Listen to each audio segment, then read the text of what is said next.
So at the end, you have a big area of cable. With this, you can have one sensor, one sensor, one sensor, one sensor. So let's say on one channel, you have 10 to 20 sensors, and you have 8 channels. So if you have one channel, you have to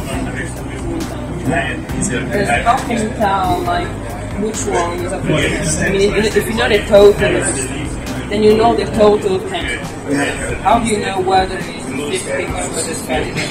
There is a calibration at the beginning. So there is, first of all, what we say here, there is a FBG. So there is a physical modification of the fiber, and we know that at this distance there is an FBG. So it's inside the software. So it basically sends a push report, and it sees that the signal which came back after 10 nanoseconds and when it sends another light, if there is a temperature increase, the sensor, the wavelengths will have moved. For example, here at 20 degrees, the wavelength is here, 1541.368 nanometer. If I increase the temperature, then it will move to 1541.43. Okay?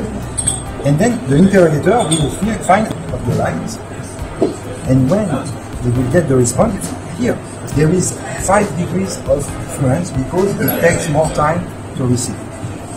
Okay? I assume you can get higher sample rates with this technology.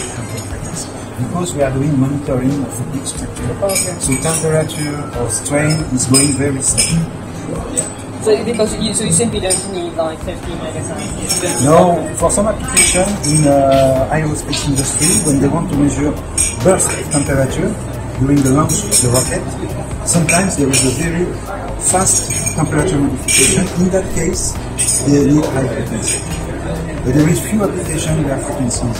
And then you have the Dewesoft software plugin which operates with our system.